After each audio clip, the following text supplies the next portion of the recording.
So many of the trite sayings that infuriate me are tied to situations when what is being said is not necessarily untrue, but instead they oversimplify a complicated situation to the point that it creates and exacerbates societal falsehoods that have been cemented in the psyche of the masses.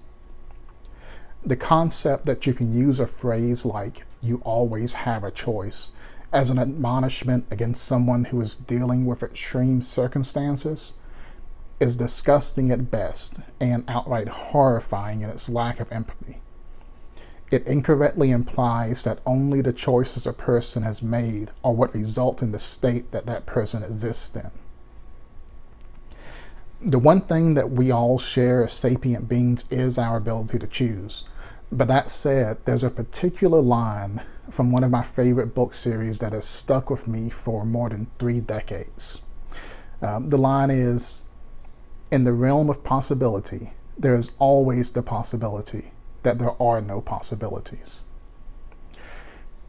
I reached 40 years last month, and I've seen the truth of that statement often enough for it to have a special place in my nightmares.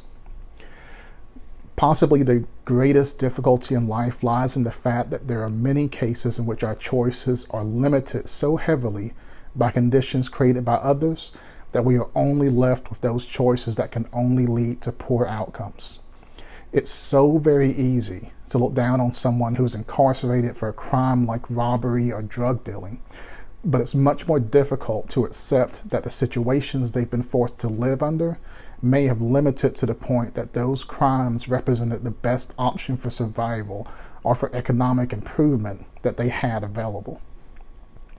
In an area with very few options for legally obtaining a living income, lacking the ability to obtain the funds necessary to move and reestablish yourself in an area with more opportunities, you can very easily end up trapped in a situation where the only options to obtain reasonable money are illegal. Even those trying to work multiple low-paying jobs in an attempt to legally save the money necessary to put themselves in a better position often end up turning to illegal drugs like methamphetamines just to have the energy to make it through working 3 jobs without collapsing.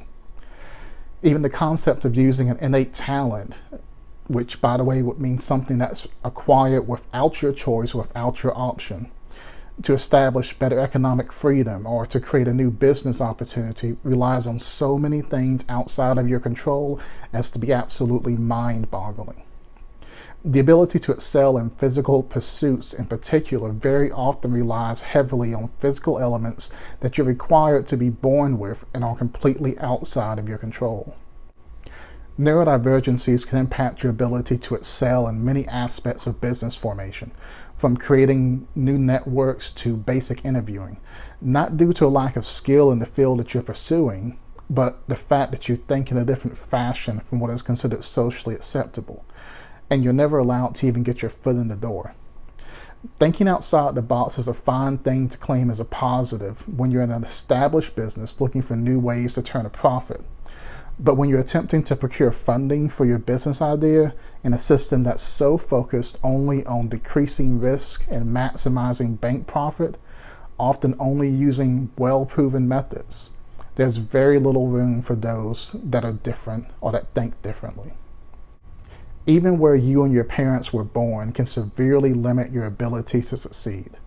There are too many areas, almost always in lower income communities, that have been used both legally and illegally as dumping grounds for industrial waste for decades, and in some cases for more than a century.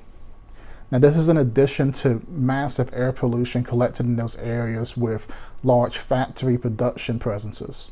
And much of this chemical waste has conclusively been found to impact childhood, brain, and body development. So because of this, we're looking at entire generations of children who have been poisoned from the womb outwards simply because those with more money and power decided and continue to decide that their brains and bodies are expendable.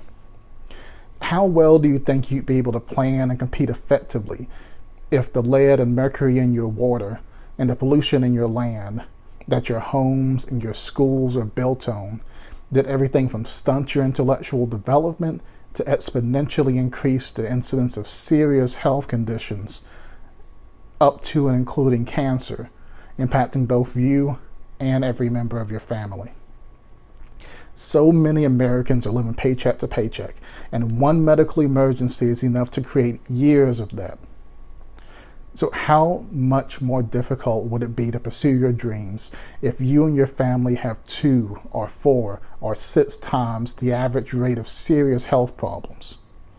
What choices do you have left when even the money you normally use for base survival and housing is consumed with the obscene cost of your medical bills?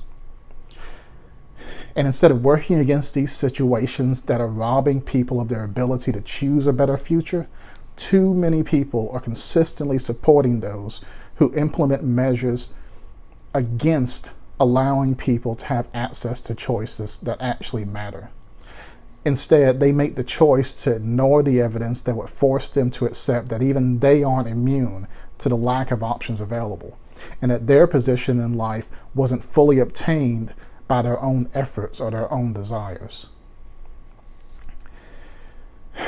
This has always been a very difficult subject for me, both to think on and to speak on.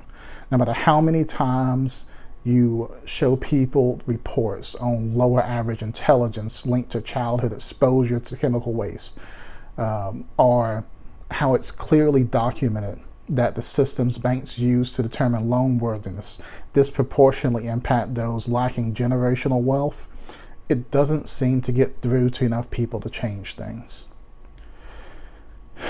And whenever you have outliers that are able to escape their circumstances, they are always held up in rebuttal with the "if they can do it, anyone can" battle cry from those who refuse to accept that the elements that are outside of their choices are factoring into play. Most infuriating of all being blind, dumb luck. Did you happen to be in the right place to be noticed by someone with the connections to put your skills in the spotlight? Congratulations. Now you can be used as the example of why no one from your difficult background should ever have any difficulties.